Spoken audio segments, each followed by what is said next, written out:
All right, our numbers are starting to slow, so we'll begin because we've got a lot to cover. So, good afternoon. I hope everyone is doing well and enjoyed their 4th of July. Appreciate you spent a little time with us this afternoon for our Q2 quarterly WebEx. Couple of things before we really get deep into the weeds here. First is as you think about this WebEx, we've got 45 minutes. There's a lot to cover.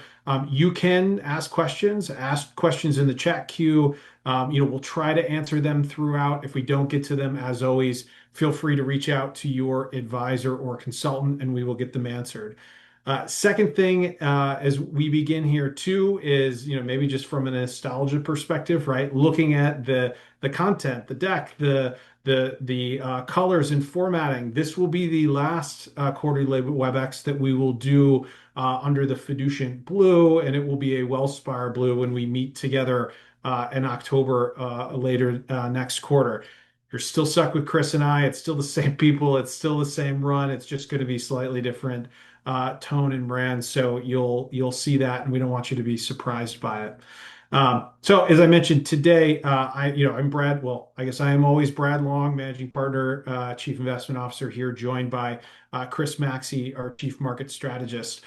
The second thing that we'll be doing a little different today is we are actually going to take a slight departure from our quarterly conversations. Usually we dive deep into the quarter, a little bit of update on the year, and then run forward. But it's not every year that America turns 250. So we're going to take a slight step back. We're going to talk a little bit about long-term trends, things that are driving client outcomes, things that are driving your outcomes and our outcomes as investors, and how those tie into today, how they tie in today's current market environment, how they tie into, our success, and maybe ruminate on some of the first principles that ultimately drive, good investment outcomes. Now, because of that, our discussion is going to be a little bit US centric. It doesn't mean there's nothing going on outside of the US in equity or international. We are going to talk about, Iran and the conflict there. But if it feels a little light and talking ex-US, it's because it is. It's because we're taking the opportunity to talk a little bit more about America based on 250. So let's get caught up on what happened over the quarter and year to date. Here we sit in July, and you can see the circles, which is quarter to date. So April, May, June, and then year to date up and through June are the bars. And those largely live on top of one another. If you remember January and February, we had a very strong start to the year, strong outperformance international, strong outperformance in small caps. And then February 28th, the US engaged with Israel in the conflict in Iran, and we essentially erased January and February's returns. Well, April, May, and June basically gave those back. So here we sit today where we've largely started or ended February. So it's been quite a few round trips here. Now, key patterns here across the board. Obviously, one is there's a lot of green or proverbially green on the screen here. Across fixed income, we've got positive returns across the board, including the leader out of the gate year to date in high yield. Gray bars in the middle here, equity performance. We have large cap US showing a really strong quarter, up 15%, largely driven by, the AI CapEx investing cycle, and in particular, things like semis, chips, and memory. But we still have a stronger outperformance here from mid and small caps, up over 22% year to date, which has been a very strong return. And frankly, one of the bounces that you would have expected over the last couple of years. International developed, starting to trail really in line year to date and trailing a little bit over the quarter, in part because developed Europe, especially outside of Japan, more directly related to the pricing pressure across the energy infrastructure that we've seen and the disruption from Iran. So that's through Brent, which is the equivalent of WTI or US oil here, and also through natural gas. Obviously, some natural gas being received via Russia and others across all of Europe. So a little bit of pressure there. Now, as we look at the tallest bar here on board is emerging markets. Somewhat really interestingly and surprisingly, emerging markets has had this extraordinary period of time, yet China, one of the largest single components in the emerging market index, has kind of been middling along. It's not been the best return year to date for China, largely because of their exposure to the Straits of Hormuz and their foreign dependence on energy. But you do have a similar picture emerging with some of the AI build out and interest across emerging markets. So that's stocks like Samsung, for example, really contributing on the memory front when it comes to AI compute and all the things that we want to do and achieve on AI. And so emerging markets has taken a real strong run here. Now, across the rest of the blues here, we have alternatives, including real assets. The only quarter to date negative return here is that commodities number. As we all know, over the second quarter, we did enter into what's called an MOU, a memorandum of understanding with Iran. That led to lower oil prices over the quarter. Now we sit here today in the third quarter in a slightly different position. We'll talk about what that means, and Chris and I will have a dialogue around how that ultimately influences markets and our portfolios. But perhaps one of the largest macro risks sitting out there today. Now, as we promised, kind of taking a giant step back, and as we look at, America 250 and some of the things that have ultimately led to long-term US success and investors here in the United States, one is that keyword that I just said, long-term, right? Markets have traditionally rewarded those that are patient. I think there's a great Warren Buffett quote that says the market is a great mechanism from grabbing capital from those that are short-minded and transferring it to those that are patient over the long term. And here we're looking at corporate profit growth, really from the 1940s all the way forward. It obviously doesn't cover 250 years. You don't want to see what corporate profit growth looked like in the early 1800s. That's not a really great data set. But it does describe America in a great way of transformation. In the 1940s, far more of an industrial-based economy, obviously just exiting World War II, a period of time where there was a lot of investment in physical infrastructure, obviously to fight the war. The United States over time and globalization really moved into more of a service-based economy. Tech, which was a non-existent or fairly nascent sector in early days, now is such a dominant component of not just US equity markets, but also the contribution to equity markets. It's somewhat of a meta sector in which, if you think about the influence of technology, whether it's hardware, software, or AI, that lives in so many other sectors, whether it's energy, industrials, financials. And so its contribution to those sectors and the ability to drive long-term corporate profits has been one of the things that has led to long-term US success. And so, the US has been a great benefactor over a very long period of time from this cycle of invention and reinventing ourselves, and the economy and the markets have evolved over that period of time. Now, as we zoom back into today, one of the key drivers in markets that has been really building the success that we've seen year to date has been earnings. Earnings have been incredible, and Chris and I have been talking a lot about, candidly, the sustainability of that, the AI, horsepower that's coming through and the spend, but also just relative to expectations. Here we sit today, the US, we're just entering the first part of Q2 earnings. We had some earnings report, today and this week around financials. They tend to be some of on the early side of quarterly reporting. And the expectations are for over 20% earnings growth, 23.1 to be precise, sitting through the end of last week. Now, one of the things I'll mention here is that if you look at last quarter, where we achieved 28% earnings growth, which is pretty incredible given the fact that we are not at the bottom of an economic cycle. Like, that's not a record number, but the other numbers that beat that are, Q1 or Q2 of 2009 following the GFC, or the reopening of the economy following COVID. If we were able to achieve 23%, which is expectations, that would be two back-to-back quarters of 20+% earnings growth, and it would be the only time since we've have the ability to track this data back to 1990 that we achieved that level of earnings growth back to back, and it was not in the middle of a recession. The only other 2 quarters back to back that we've seen that level was in 2002 when we had following the dot-com bubble. That was Q3, Q4. It was 2009, Q1 and Q2 where we had back to back following the GFC, and then 2020, Q2 and Q3 as we emerged, from our self-induced recession as we sheltered in place.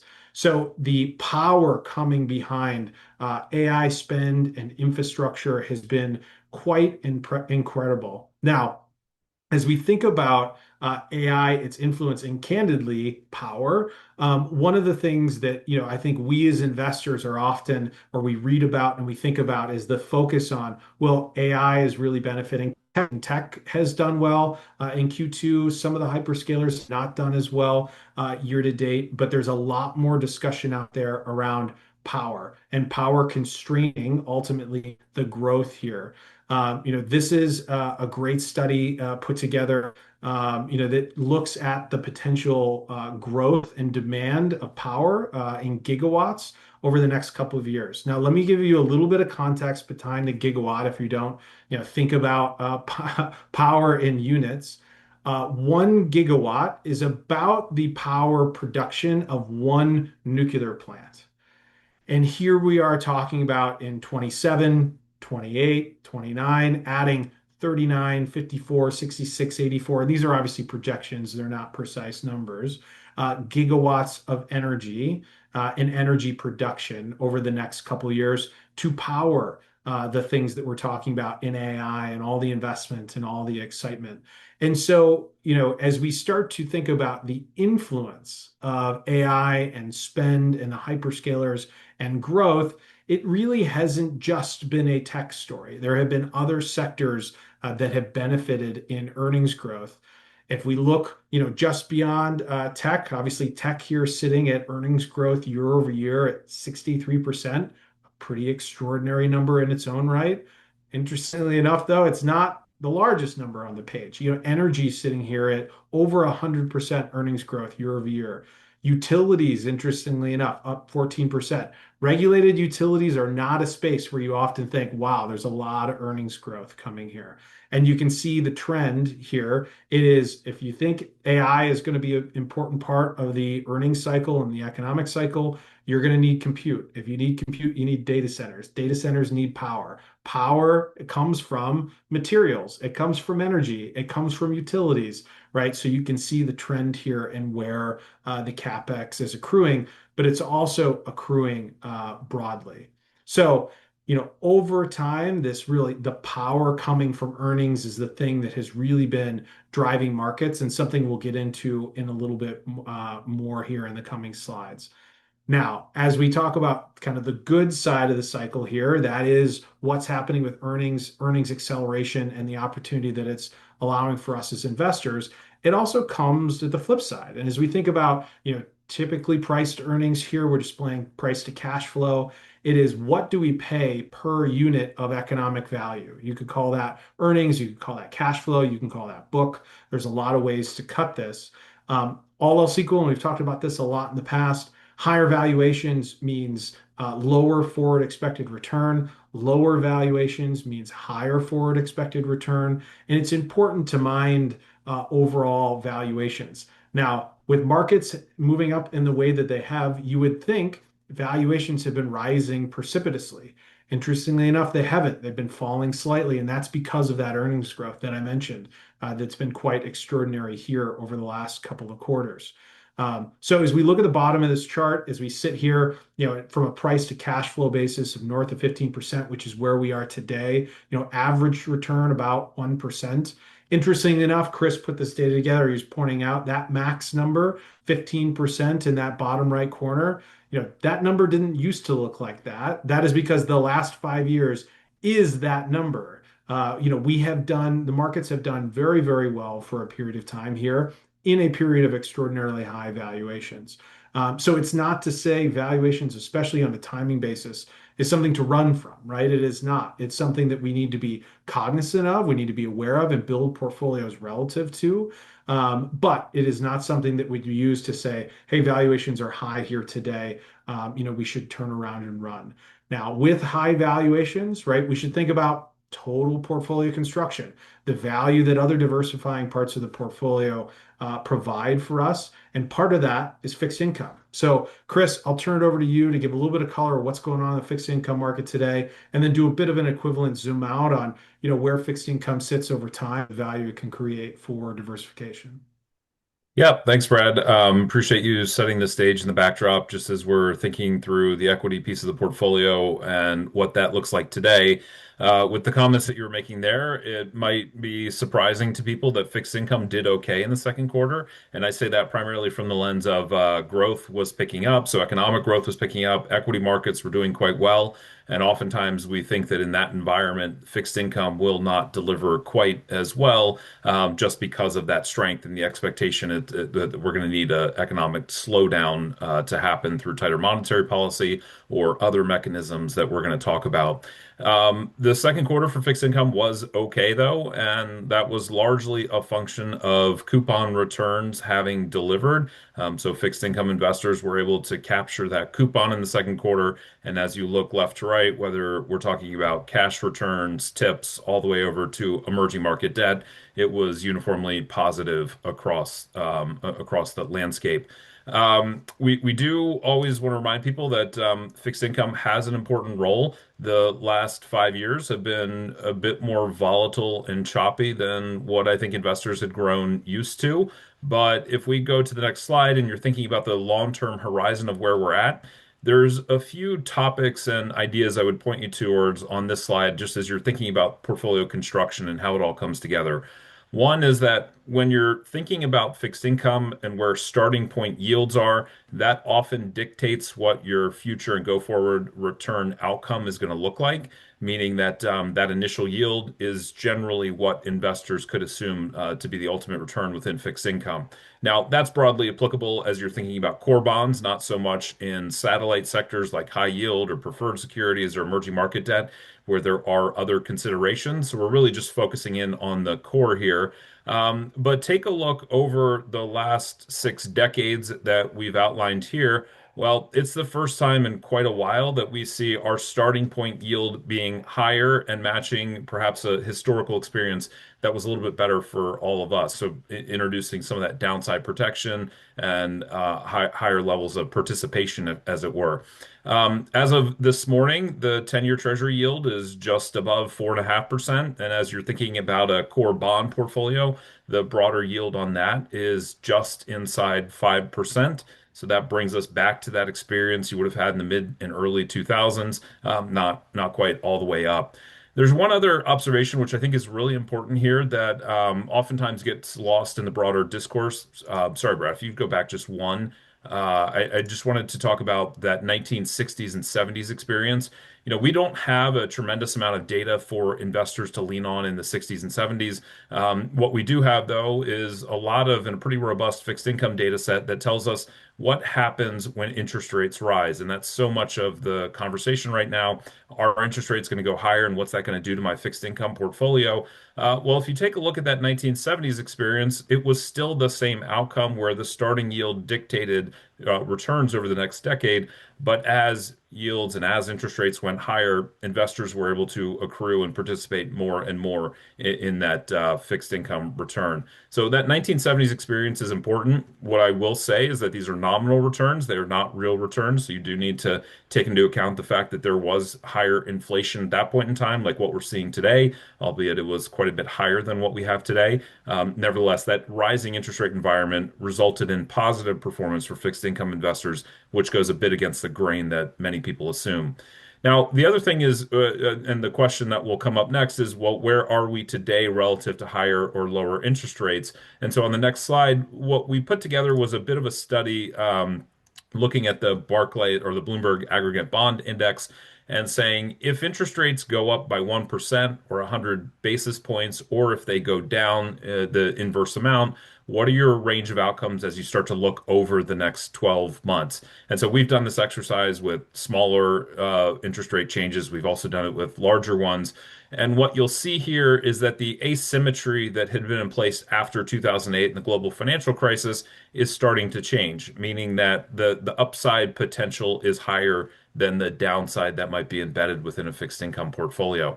Go back to 2020 and 2021, interest rates were anchored to a zero bound from Federal Reserve and monetary policy. And we saw that in all manner of things that were happening in the fixed income markets. Well, you potentially had a loss scenario of 2, 3, 4% if interest rates rose dramatically, and that was the experience that many of us saw.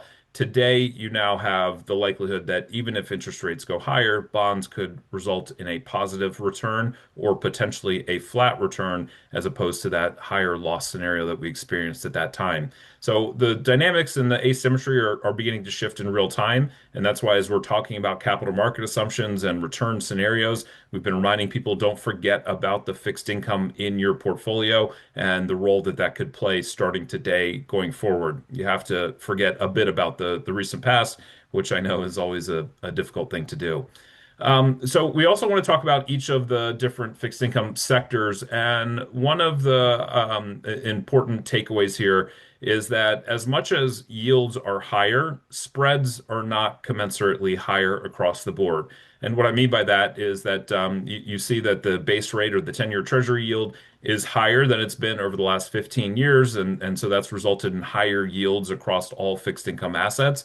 But as you think about risk taking and risk mentality in the market, there's a pretty risk-centric mentality that is not only happening in the equity market, but it's also occurring within fixed income, particularly spread product, talking about high yield corporate bonds, investment grade corporate bonds, and areas like that. So what you're seeing here are the yields, but then also those spread percentile ranks in the last 20 years. So where are spreads currently versus that 20-year window? And while they're a bit cheaper versus past history, overall, the risk on appetite and that mentality is suggesting that investors are assuming we have a pretty robust or pretty strong economic environment as we look forward in the quarters ahead. Now, we want to shift gears as we start to move away from fixed income and go over to the geopolitical events that are happening around the globe. We've talked in prior conversations around what are the impacts of geopolitics to markets and the economy. We can't really underwrite the human toll and the social toll and all of the aspects that are really creating broader impact. But what we can focus on is the impact to portfolios and financial markets. And what we want to show here is more the conversation around inflation and the risk of higher inflation and higher prices, specifically from oil and oil prices going up, like Brad mentioned. We're looking at 11 different conflicts here, going back to World War II, stepping forward through Vietnam, Persian Gulf, going to Libya, down to the Ukrainian war that started in 2022. And in terms of the impact to inflation, as you'll see on the right-hand side, when you start to look 1 year out, the geopolitical conflicts do tend to have a bit of a push on inflationary pressure, but oftentimes it's more a function of what's going on broadly or domestically here in the U.S. economy. It's not specifically a function of the outbreak of a geopolitical conflict.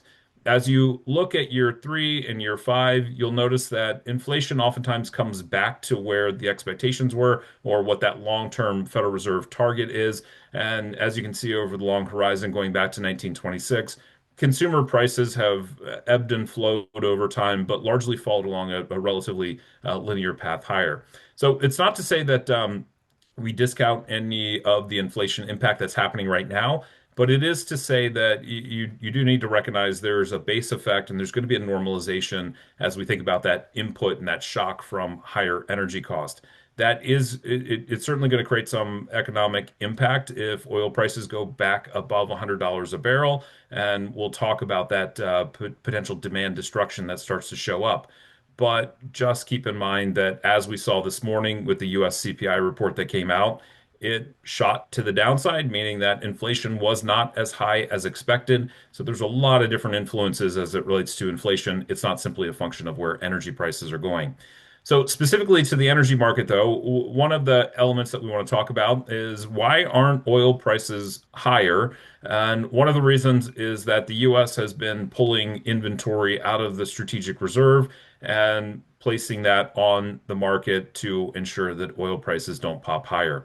What I would say, though, is that effort has been underway for a number of years. It's not a recent development. It started going back to 2016 and 17. So when you look on the left-hand side, you can see the absolute number of barrels and that's measured at a peak of around 700 million barrels of oil that were stored in facilities throughout Louisiana and elsewhere. It began to come down to the point where the Strategic Petroleum Reserve was down to the tune of around 350 million barrels in the course of a relatively short time frame. And that was right around the time that Russia and Ukraine were going to war. It was done to stabilize oil markets at that time. The SPR began to rebuild, but now we see that going back to March of this year, we've begun to pull inventory out and place it on the open market once again. That has allowed for a cushion because it's not only happening in the US, we see it happening in China, it's occurring in Japan and other strategic markets around the world, but it's not going to be a permanent feature, meaning that as much as we would love to just say we have an infinite amount of inventory that can be released on the open market, that is simply not the case. And it will show you, or at least speak to why there's some level of motivation to try and find an end to the conflict, as much as I know it doesn't quite seem like that's going to happen right now. The other reality, Brad, if you want to talk about the demand destruction, is that the oil curve is reasonably unique in that there is not the traditional supply demand curve that many of us would have learned about in Econ 101 or in our college courses. Oil markets are unique in that regard. So do you want to walk through that? Yet, if you think about what's unique about them, is they're somewhat self-correcting, right? The old adage, the cure to higher oil prices is higher oil prices, right? So when you get into a point of time where oil prices are high, right, then you will spur greater demand.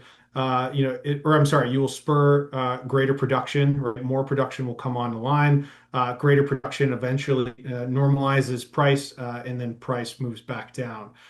So as you look at both sides of this curve, these are the equalizing effects that are not included in the strategic, petroleum reserve, right? That is a break glass and use if needed. It was actually originally designed for periods of war. Unfortunately, has been used for, I guess, intermediate conflict. But on the left side here, as you think about lower oil prices, so here in the United States, those are frackers or some modest offshore drilling, but also around the globe. Lower oil prices means the value of pulling a barrel of oil out of the ground is lower, right? So you, as a oil catter or fracker, are less interested in going out and pulling out that next barrel. So especially in the United States, you can pretty quickly shut down supply just because the half-life of those wells is fairly short. And so as supply comes offline, that means there's less out there, and ultimately it will equalize. Prices will rise, and demand and supply will meet once again.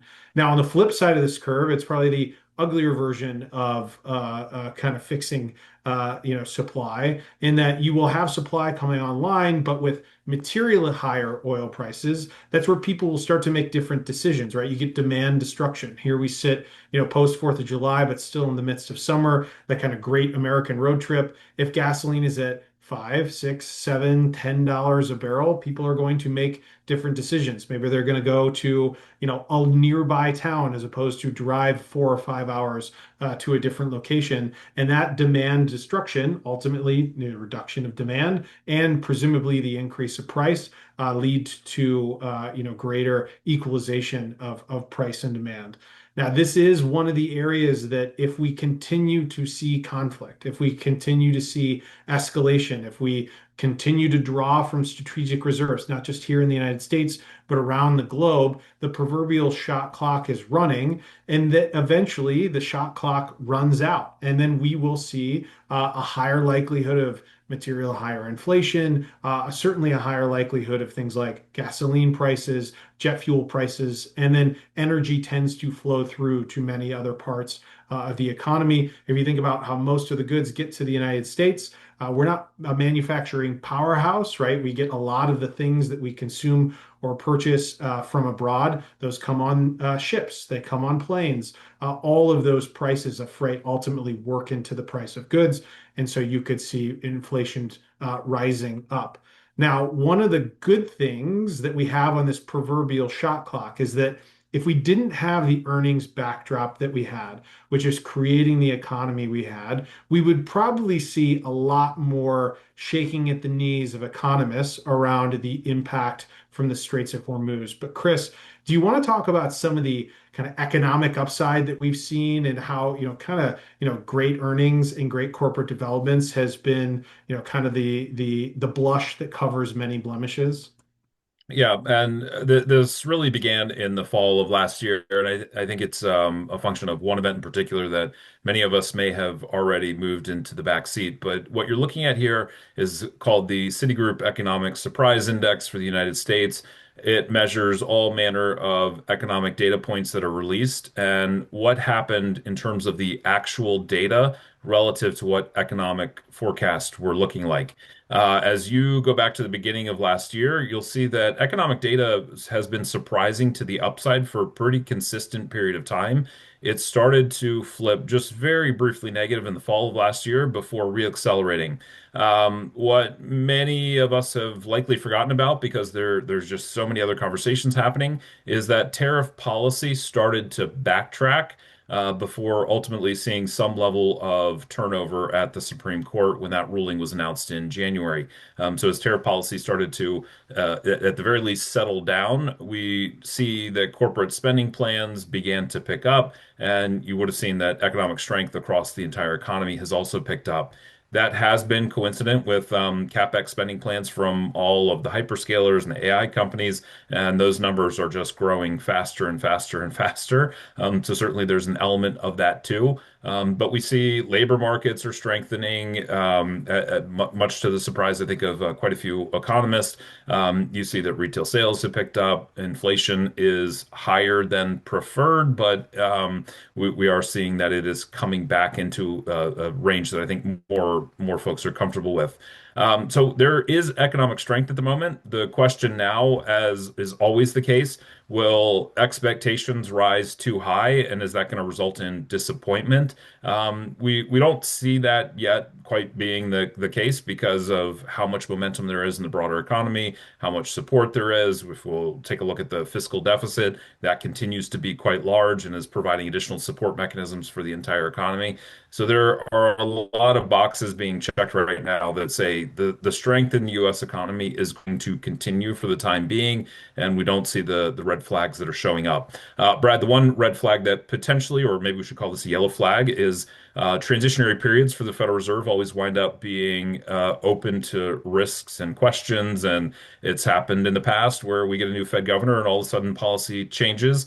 We saw Kevin Warsh is going to take on a very different tactic and approach than his predecessor. So any thoughts around where the Fed goes from here? The Fed, I can tell you one thing is that I don't, not that anyone's offered me the job, but I don't think I'd want to be Kevin Warsh today. He was largely brought in around the expectation of, the administration would love to have, lower policy rates. This idea that, productivity perhaps gained through AI, would be the cap on inflation, and we could run the economy hotter and grow at a nominal and real rate in excess of what we have in the past. So here we sit in a transitionary period, and even if you take, the chair out of the seat, and remember the chair is not the dictator of the FOMC, the chair is, the census can seeker of the FOMC, but we sit in a period of time where we have inflation that's objectively above where the Fed has stated its policy. Now, Kevin Warsh reassured or reaffirmed that 2% is the target. I think perhaps most notably, he would be somewhat foolish to move off that arbitrary level as is, because it's more of a signal than it is an effect. If the Fed could actually control 2% inflation, they would have done it already. So here we sit inflation well, above target, even in spite of the print today. Chris and I were talking this morning, print came out, he's like, it's zero. And I was like, you mean 0.0? Is that the number that you mean? So while even with a zero, we still have a 3.5 on headline year over year, and inflation, is kind of running hot. Now, if you look at corporate earnings, as we mentioned, they have been extremely hot, and that's in a good way, right? It has been, flowing through to earnings of companies, which has obviously been beneficial to markets over time.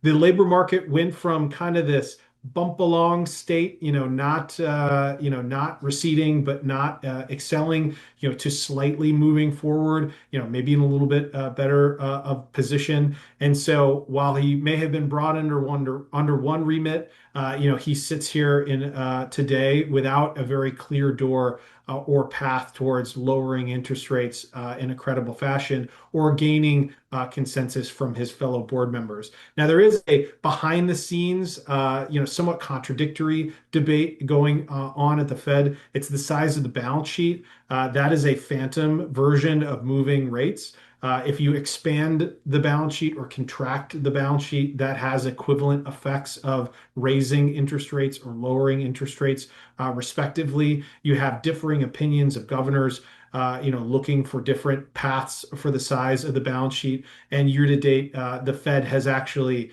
increased the size of the balance sheet here year to date, which is the net effect of lowering rates. So while headline rates have largely stayed where the predecessor has put them, other levers have been starting to move and be pulled to try to move in that direction. So at any point in time of change, right? Not just economic change, which clearly we're there today, but also from leadership change. There is a higher likelihood of both error and or disagreement, and so it's something we're certainly watching very closely.